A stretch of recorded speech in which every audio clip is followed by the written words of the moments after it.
I bought my first home and my parents claimed my brother should live there. He moved in while I was working and took over my room already. You know that gut-wrenching feeling when you realize the people you trust most are actively trying to destroy you? What if it was your own family, tearing down everything you'd worked for, just to benefit someone else? Because that's exactly what happened to me, and it almost broke me, until I decided enough was enough. For 28 years, I'd been chasing this dream. Years of ramen noodles, working overtime until my eyes burned, saying no to almost everything social. All of it, every single sacrifice, was for one goal, my first house. And finally, it happened. It wasn't some sprawling mansion, just a solid 3-bedroom place in a quiet neighborhood. But to me, it was a fortress, a castle I had built brick by brick with my own blood, sweat, and credit score. I'd negotiated the mortgage myself, checked every document. It was mine. That first weekend, I was practically floating. I invited my parents and my younger brother, Tyler, he's 25, over for dinner. I'd pictured it all week, their proud faces, the shared joy. Of look, we did it moment for all of us. The evening started fine, a little stiff maybe, but fine. Mom complimented the kitchen.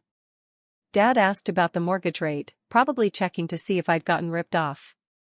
Tyler, ever the comedian, made a crack about how far I was from downtown. But there was this weird, almost electric tension in the air.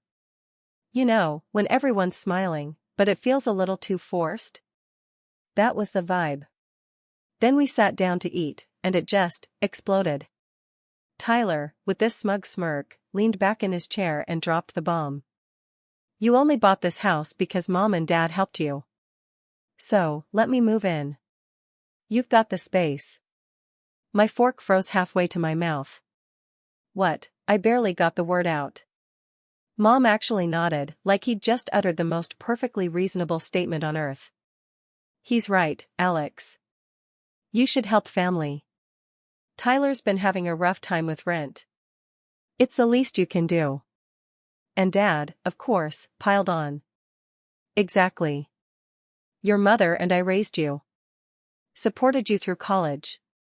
Now that you're settled, it's time to give back. Let your brother stay here rent-free until he gets back on his feet.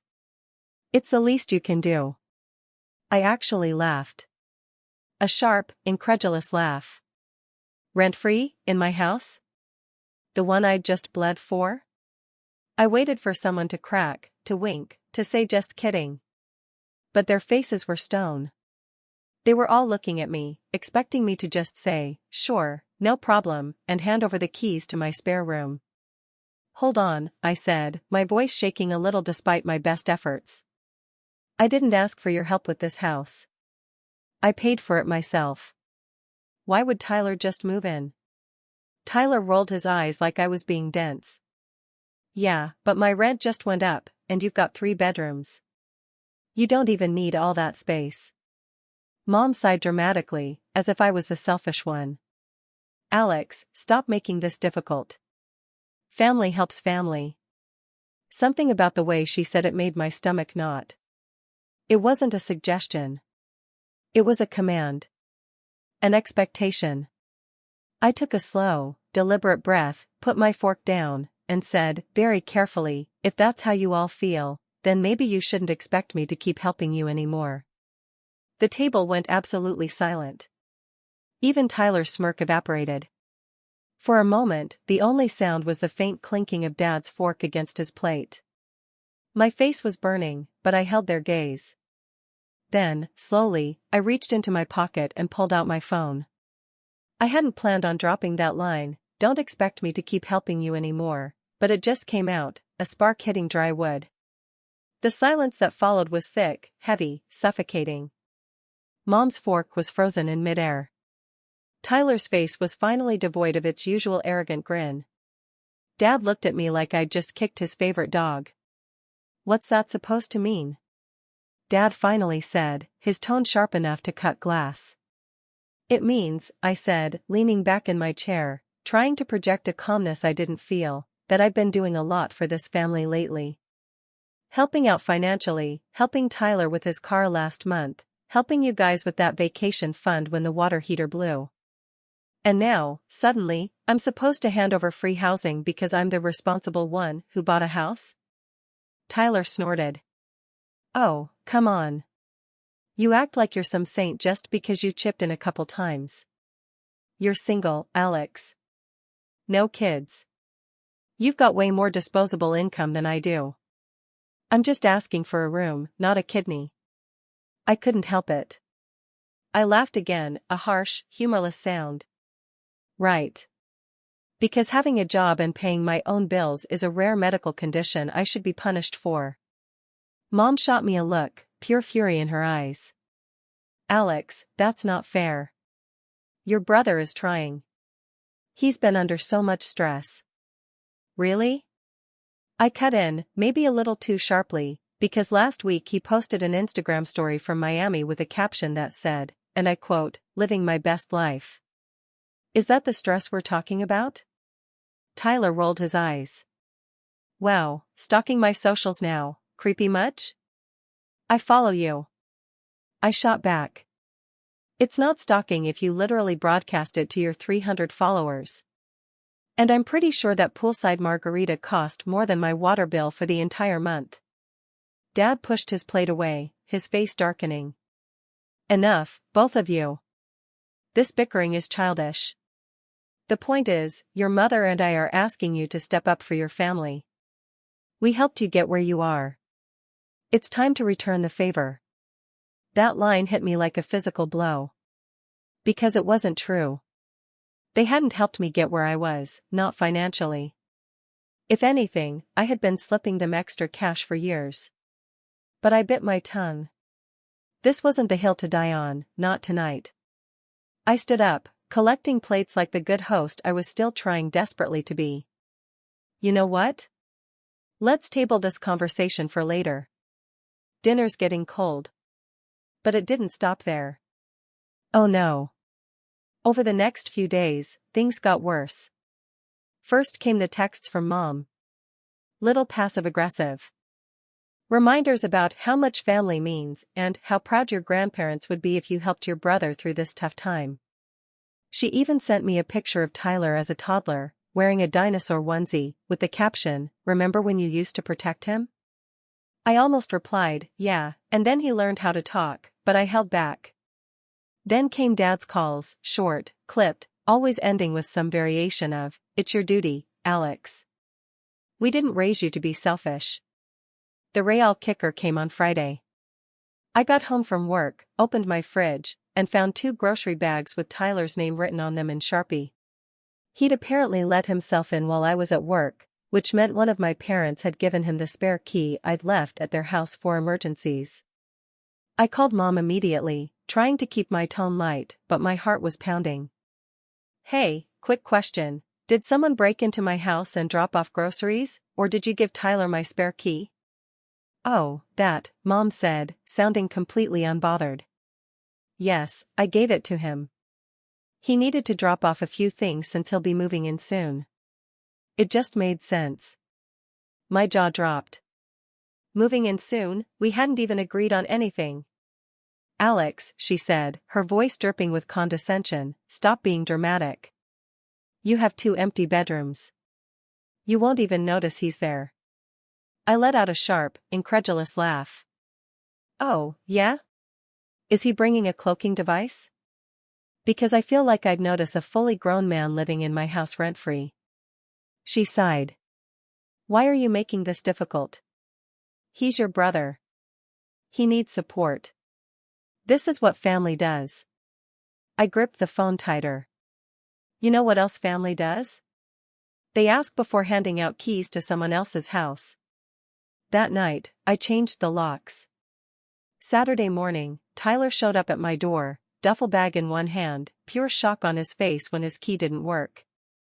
What's wrong with you, Alex? He snarled as soon as I opened the door. Surprise, I said, deadpan. Welcome to the new lock experience. It's very exclusive. He shoved past me into the hallway, dropping his bag with a thud. You seriously changed the locks? You're unbelievable. Thanks, I said, crossing my arms. I try. He glared. You're being ridiculous. Mom and Dad said I could move in. Cool story, I replied. But last I checked, Mom and Dad don't own this house. I do, and I didn't agree to this. He muttered something under his breath about me being selfish and stormed out, slamming the door so hard one of my picture frames rattled. 2 hours later, Mom called. What did you do? Tyler said you locked him out. Yep, I said cheerfully. Because he doesn't live here. Alex, you're driving a wedge in this family. Is this really what you want? No, I said, my voice finally hardening. What I want is some basic respect for my boundaries. If that's too much to ask, maybe the wedge was already there. By Sunday night, the family group chat was a war zone. Mom sending guilt trip quotes about siblings being lifelong best friends.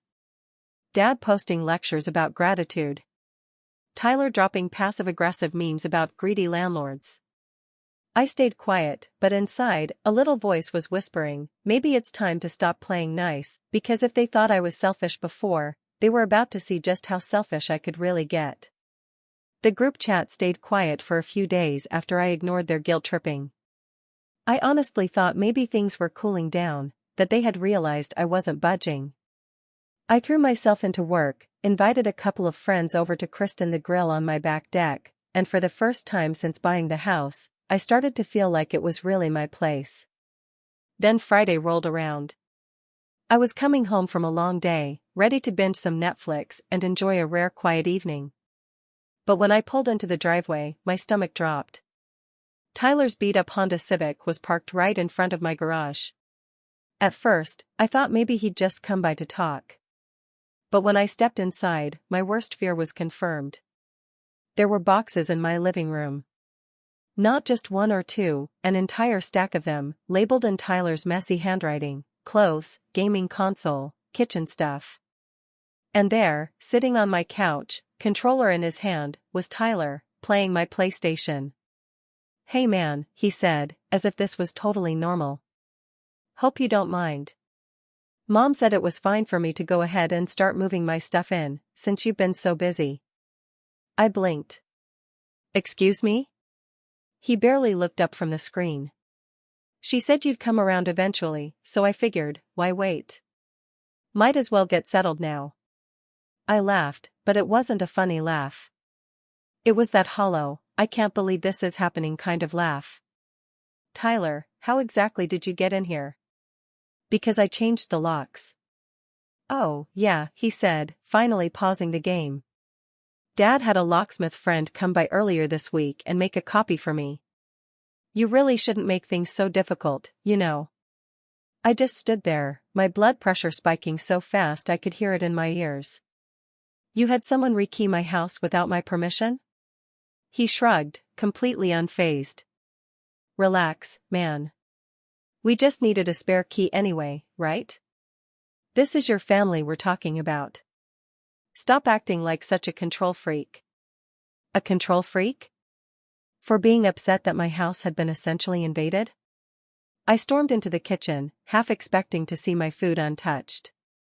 And of course, half of my leftovers from the night before were gone. There were also 2 six-packs of beer in my fridge that I hadn't bought. Tyler, I said slowly, gripping the counter so hard my knuckles were white. You don't live here. This isn't your place. You can't just move in because Mom said so. You need to get your stuff and leave. He smirked, leaning back against the couch. Good luck with that. Mom and Dad are coming over tonight anyway. We'll all talk it out like adults. And just like that, he unpaused the game. I spent the next hour pacing my own kitchen like a stranger. By the time Mom and Dad arrived, I was ready for war. But I wasn't prepared for what came next. Mom walked in like she owned the place. Alex, she said, in that calm, condescending tone only moms seem to master. We need to put an end to this tension. Tyler is under a lot of stress, and you have more space than you need. This arrangement makes sense. An arrangement? I repeated flatly. You mean the one where my brother moves into my house against my will? Dad stepped forward, his face set in a way I'd only seen a handful of times growing up. This isn't just about you anymore, Alex. We've already told Tyler he can stay here as long as he needs. My mouth fell open. You what? You heard me, Dad said firmly. Your family. It's time you started acting like it. I laughed.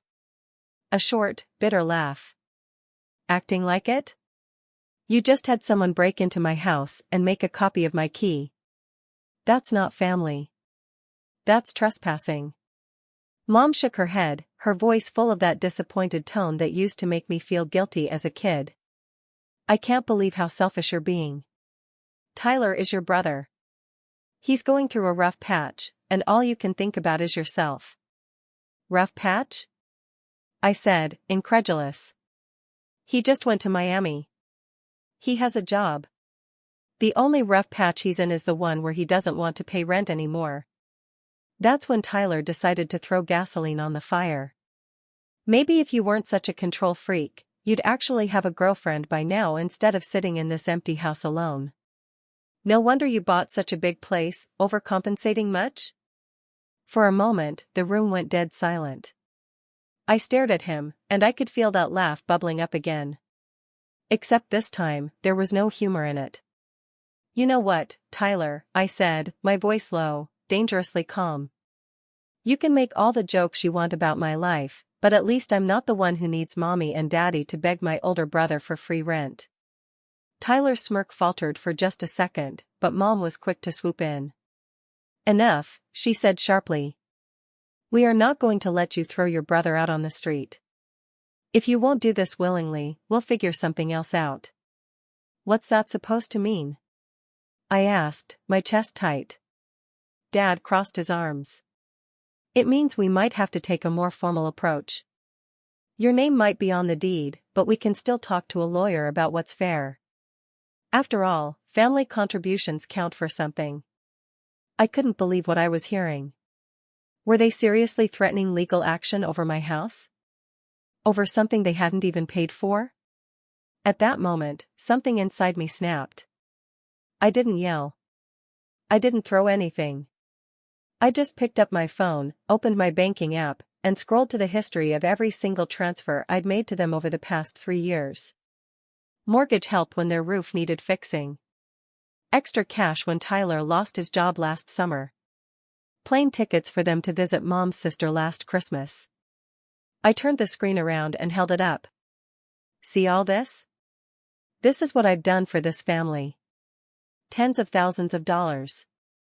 Every single time you asked, I came through. And now you're threatening me because I won't let Tyler squat here? No one spoke. Mom's mouth opened, then closed again. Dad's face went crimson. Tyler suddenly found the floor very, very interesting. For the first time that night, I felt completely calm. You all made a choice tonight, I said, my voice steady. And I heard you loud and clear. I walked over to the drawer where I kept the spare key they'd had, took it out, and without breaking eye contact, dropped it into the trash. You've got until tomorrow to get these boxes out of my house, I said to Tyler. After that, anything left here goes to Goodwill. And before any of them could respond, I walked out the front door into the cool night air, leaving them stunned in my living room. I didn't sleep that night. I lay on my couch, staring at the ceiling, listening to the faint sound of muffled voices from the other room. They hadn't left yet. Tyler's game controller clicked a couple more times before he finally shut it off, and I could hear my parents whispering, probably plotting their next family meeting. My chest felt tight. This house had been my sanctuary, the thing I had worked toward for years, and now it felt utterly invaded. Around 2 a.m., I finally heard the front door close. When I got up the next morning, the boxes were still there. Tyler hadn't moved a thing. I made coffee and sat at my kitchen table, just staring at them. The nerve. The sheer entitlement. A part of me wanted to toss them all out onto the lawn and send Tyler a picture of the pile with a cheery, "Come pick up your stuff," message. But another part of me, the tired, emotionally wrung-out part, just sat there numb. That day, I barely spoke to anyone. My phone buzzed every hour with messages from Mom. "We didn't mean to upset you last night. We just want what's best for everyone. Tyler can't afford rent right now. Be reasonable, we'll pay you back somehow. Family comes first." The last one really got to me. Pay me back, as if this was some kind of business transaction. I stared at the text, feeling a lump in my throat. Was I really that alone in this family? Just a walking wallet they could guilt trip whenever it was convenient? By Sunday evening, I finally cracked and called my best friend, Noah. He's one of those friends who can make you laugh even when you're furious. And I needed that right now. "Dude," I said as soon as he answered, "you are not going to believe the week I just had." I unloaded everything. The dinner, the key, the boxes, the threats about lawyers. Noah listened quietly for a while, then let out a low whistle. "Man, that's next level. They actually rekeyed your house without asking? That's not just pushy, that's illegal." "Yeah," I said, running a hand over my face. "But if I push back too hard, I'm the bad guy, the ungrateful son, the selfish brother." "Alex," he said, his voice turning serious. "You are not the bad guy here. They're taking advantage of you. Period." I sank deeper into my chair. I just don't know what to do. If I fight this, it's going to turn into World War III. If I don't, I might as well hand them the deed and move into the basement as their tenant. There was a pause. Then Noah said, "Maybe it's time to stop playing defense." That stuck with me long after we hung up. The next morning, I drove to work in a haze, barely noticing the music on the radio. My productivity tanked. I caught myself staring at spreadsheets for minutes at a time without actually processing anything. I hated feeling this distracted. I prided myself on being the calm, put-together one in my family. But every time my phone buzzed, a knot twisted in my stomach. By Wednesday, the situation had escalated again. I came home to find Tyler's car in the driveway again. And this time, there was music blasting from my living room. Not just any music, but his favorite obnoxious rap playlist, the one that rattled the walls. I stepped inside to find him sprawled on my couch, feet on my coffee table. He didn't even pause the music. "Hey," he said casually. "Mom dropped off some groceries for me earlier. Hope that's cool." I stared at him. "Why are you here?" He shrugged. "Because this is my house, too, now, apparently." I didn't even answer. I just turned around and went into my bedroom, closing the door behind me. For the first time since buying the house, I locked it. I sat on my bed, staring at the floor. This was it. My lowest point. My house didn't feel like mine. My parents had chosen Tyler over me, no matter how much I had done for them. I couldn't even walk into my own living room without bracing for a confrontation. That night, I made a decision. I grabbed a notepad and started writing. Every dollar I'd given my parents over the past 3 years. Every favor I'd done for Tyler. Every promise they'd made that they were now breaking. By the time I was done, the list was 2 pages long. Looking at it in black and white made something inside me shift. This wasn't just about Tyler freeloading anymore. This was about respect. About boundaries. About the fact that they were willing to steamroll me, my finances, and my life just to keep Tyler comfortable. And maybe, just maybe, it was time I stopped letting them. I started researching, quietly, late at night, in bed, with my laptop balanced on my knees. I looked up tenancy laws in my state. I read forums about how to deal with unwanted guests. I even looked into home security systems because apparently, I couldn't trust my own family not to show up uninvited. The more I read, the calmer I felt. Knowledge was power. And if they were going to treat this like a battle, I was going to come prepared. I didn't confront anyone right away. Instead, I started putting small plans in motion. I called a locksmith, a different one, and had the locks changed again, this time with high-security keys that couldn't be copied without my permission. I set up cameras by the front door and in the garage. Most importantly, I started keeping receipts for everything. Every grocery run. Every utility bill. Every extra expense. If they wanted to argue about fairness, I was going to have documentation. And through all of this, I kept my cool. I was polite when Mom texted. I was civil when Dad called. I didn't rise to Tyler's bait when he sent me memes about being the Grinch who stole free rent. But inside, I was done being the nice guy. Because if they thought this was over, if they thought I was just going to roll over and let them take over my life, they were about to find out just how wrong they were. After that night with my notepad, something truly shifted in me. I woke up the next morning with a strange sense of calm, almost like I had been through the worst of the storm and was now standing in the eye of it. The house was still quiet. Tyler hadn't dared show up again since I rekeyed the locks for the second time, and I made myself breakfast, savoring the silence. It was the first time in weeks that I actually felt in control. At work, I buried myself in projects, not just as a distraction, but because I suddenly had this renewed drive to build something for myself. The more I thought about the situation at home, the more I realized that my best move wasn't just to defend what I had, it was to grow stronger, to make myself so untouchable that no one could hold anything over me again. And almost as if the universe was rewarding me for finally standing up for myself, opportunities started showing up. That very week, my boss called me into his office. "Alex," he said, "we've been impressed with the work you've been doing lately. There's a management position opening up, and I think you'd be perfect for it. It comes with a raise, a significant one." I walked out of that office grinning like an idiot. Not just because of the money, though, let's be honest, the raise was nice. But because it felt like confirmation that I was on the right path. I wasn't going to let my family guilt me into giving up what I had worked for. I was going to build even more.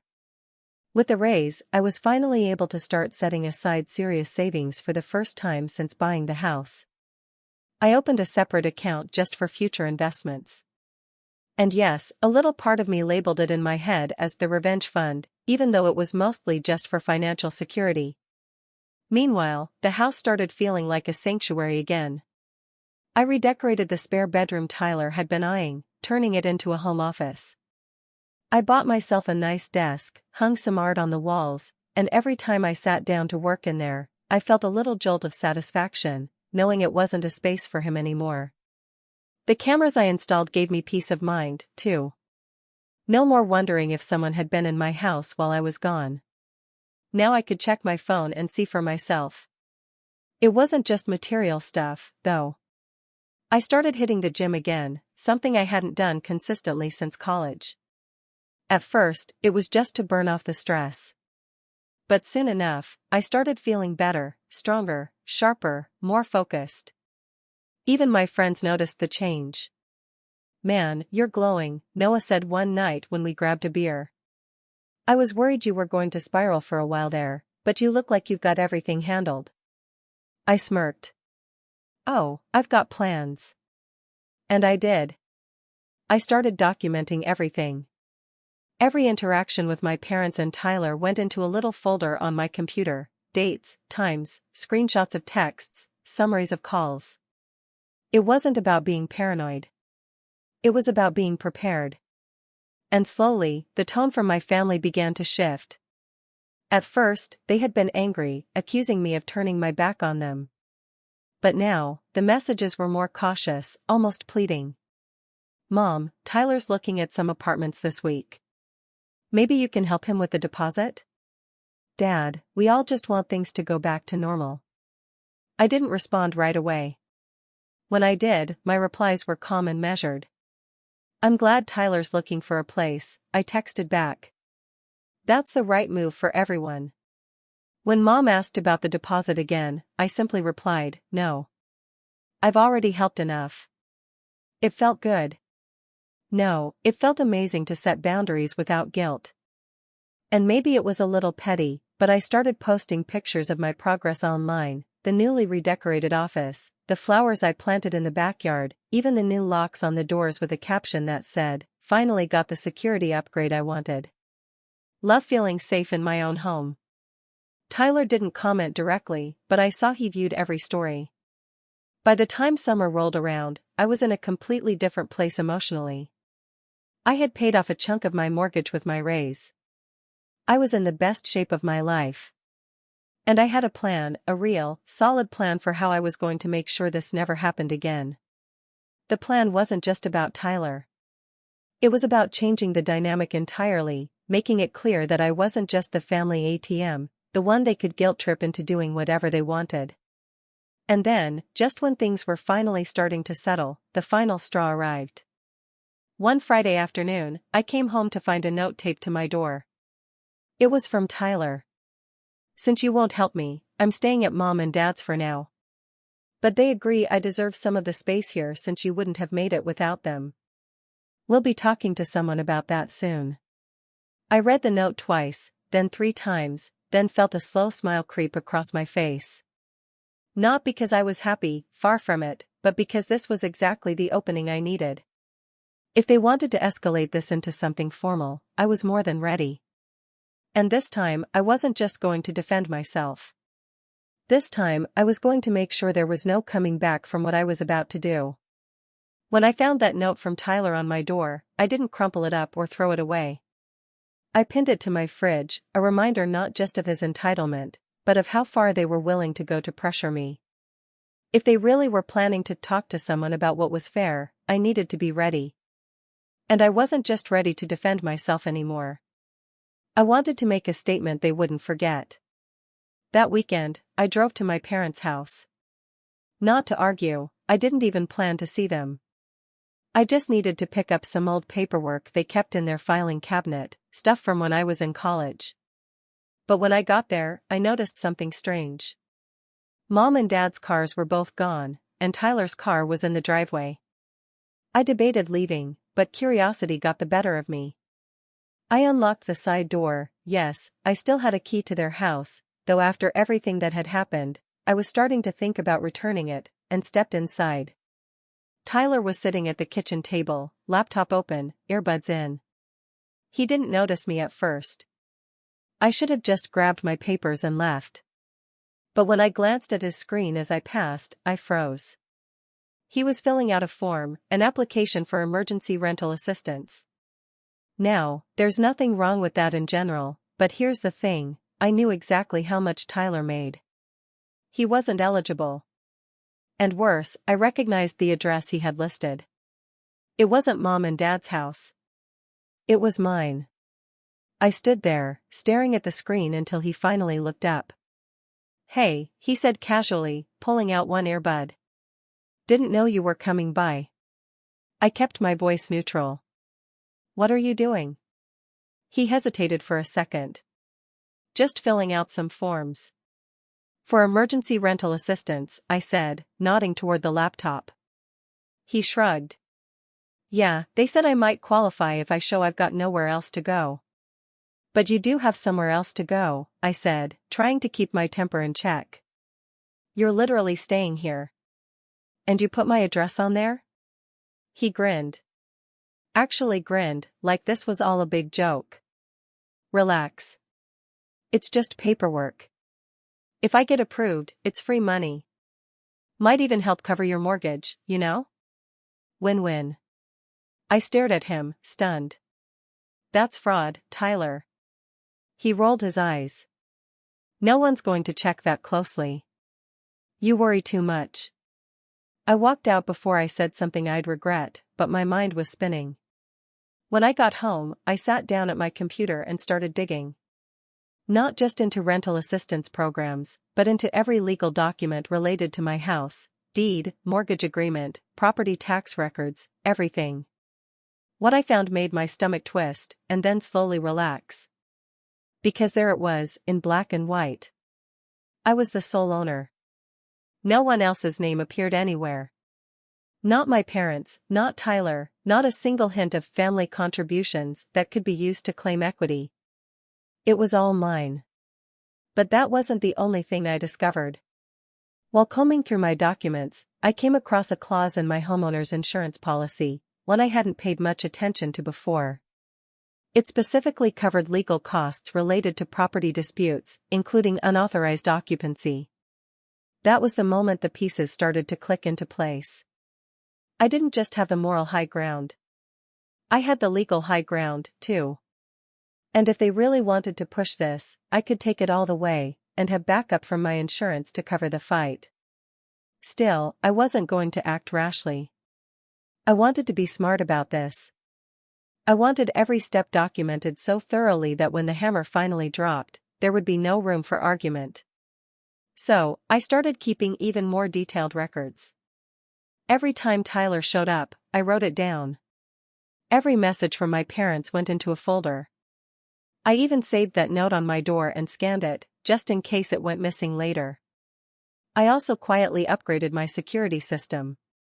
The cameras now recorded in high resolution and saved everything to a cloud account. If Tyler ever tried to enter without permission again, I'd have video proof. Meanwhile, at work, I leaned into my promotion.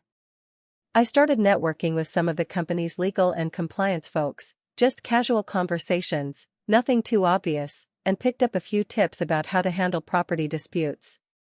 The more I learned, the more confident I became. By late summer, I had turned the spare bedroom into not just a home office, but a kind of command center. Files neatly organized, cameras monitored from my desk, all communications documented and sorted. And then came the phone call that set everything in motion. It was a Tuesday evening when Mom called, her voice unusually soft. "Alex," she said, "we've been talking, and we still think you're being too hard on Tyler. He's going through a lot right now. You should let him stay until he gets back on his feet." I didn't raise my voice. I didn't argue. Instead, I said very calmly, "If Tyler ever steps foot in my house again without my permission, I will treat it as trespassing. I need you to understand that." There was a long pause on the other end of the line. Then Mom said, "I can't believe you would do this to your own brother." "I can't believe you'd keep choosing him over respecting my boundaries," I replied, and hung up. For the first time, I didn't feel guilty. In fact, I felt something else entirely. Control. That night, I sat at my desk and finalized my plan. This wasn't going to be loud. It wasn't going to be messy. It was going to be precise, legal, and impossible to undo. And when it was done, they'd never try to pull something like this again. The next morning, I woke up with the kind of clarity I hadn't felt in months. No anger, no anxiety, just purpose. If they wanted this to be a battle, I was ready. The first step was locking down the house legally. I called a local attorney I'd been referred to by one of the compliance guys at work. We met for coffee that afternoon, and I laid out everything. The key situation, the threats about taking what's fair, the note Tyler left, even the rental assistance form he'd been filling out. When I finished, the attorney leaned back and let out a low whistle. "You've documented everything." "Every text, every call, every visit," I said, sliding the neatly organized folder across the table. She flipped through it, nodding. "You've done half my job for me. If they try anything at all, you'll win. But honestly, you might not even have to go that far. A formal cease and desist letter would probably be enough to make them back off." I grinned. "Perfect. Let's do it." By the end of the week, a beautifully worded letter was ready to go, professional, calm, and very clear. It outlined that I was the sole owner of the property, that any unauthorized entry would be treated as trespassing, and that any attempts to claim tenancy or force shared occupancy would be met with legal action. But I wasn't done yet. The next step was Tyler's little attempt at free money. I contacted the rental assistance program he had applied to, explained that my house was being falsely listed as his residence, and provided documentation that he was not a tenant and had never paid rent. The woman on the phone was polite but firm. Fraudulent applications were taken seriously, and she assured me that his claim would be flagged and investigated. Then, just to be thorough, I notified my homeowner's insurance of the situation. Not because I expected them to pay anything yet, but because I wanted a paper trail showing that I was taking proactive steps to protect my property. By Friday, the cease and desist letter had been sent by certified mail to my parents' address. I didn't hear anything for 2 days. Then Sunday night, my phone rang. It was Dad. "What is this?" he barked as soon as I picked up. "A legal letter against your own family?" I kept my voice level. "Yes. Against anyone who tries to enter my house without permission. That includes Tyler. You've gone too far this time, Alex. This is outrageous." "What's outrageous," I said evenly, "is that you had my house rekeyed behind my back, tried to move Tyler in without my consent, and threatened to get lawyers involved. I've done nothing but protect what's mine." There was a long silence on the other end. Finally, Dad said, "Your mother is very upset." "I'm sure she is," I said calmly. "But this stops now. I'm done being the family's safety net. Tyler is not my responsibility. If he needs help, he can find his own way, just like I did." I hung up before he could reply. The next day, I came home from work and saw something that nearly made me laugh out loud. Tyler's boxes were gone. Completely gone. But my plan wasn't just about removing Tyler from the house. It was about making sure the message was crystal clear. So, I took it one step further. I drafted a polite but firm message in the family group chat. "I want to be very clear moving forward.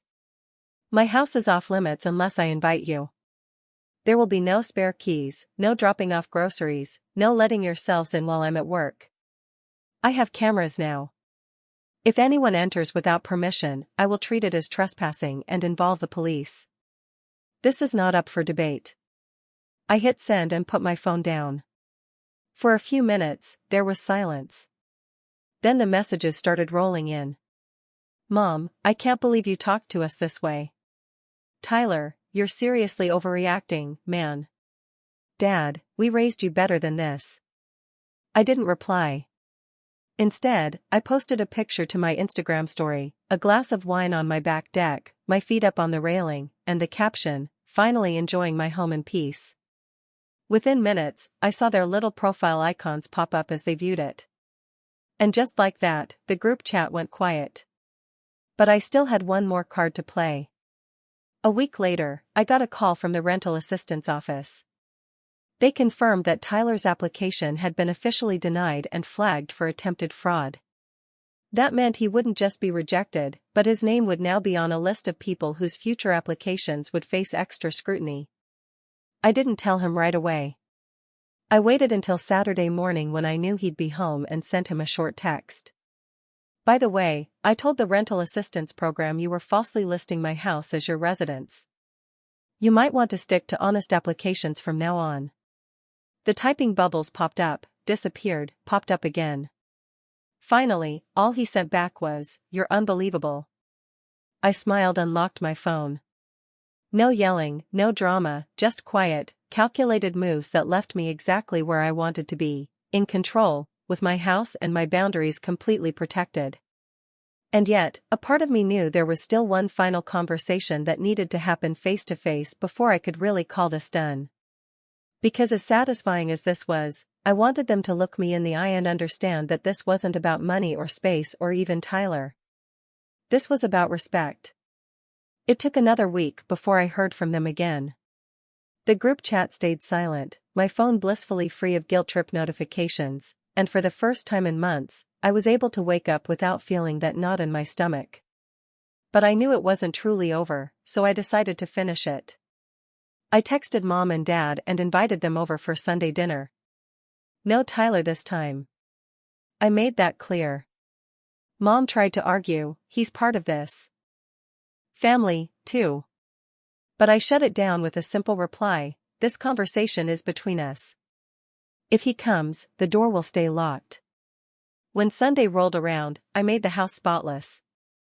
I set the table the way I had the night of that first dinner, candles and everything, like I was rewinding to the night it all began. Only this time, I was in control. When they arrived, they looked uneasy.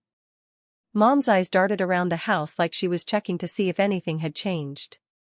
Dad kept his jaw tight.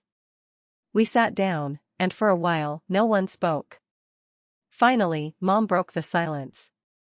Alex, she said softly. We just don't understand why you're being so cold. We're your family. I nodded. You are. And I love you both. But we need to be honest about what's happened. I stood up and placed a folder on the table, the same one I'd shown my attorney. This is every dollar I've given you over the past 3 years. Every transfer, every receipt. I don't say this to make you feel bad. I say this because you've acted like I owe you something. I don't. I've been helping you because I wanted to, not because I had to. Dad opened his mouth to speak, but I held up a hand. Please, just let me finish. I sat back down and looked at both of them. When you tried to force Tyler into this house, when you rekeyed my locks without asking, when you threatened to talk to a lawyer, that crossed the line. This house is mine. I worked for it. And I will never let anyone, not even family, disrespect that again. Mom's face crumpled a little, but I kept going. You've called me selfish, ungrateful, a control freak. But here's what I've realized, setting boundaries isn't selfish. It's healthy. And if respecting those boundaries feels like a punishment to you, maybe that says more about how you've been treating me than it does about me. Dad leaned back in his chair, his expression unreadable. So what now? He asked finally. Now, I said, feeling the calm settle over me again.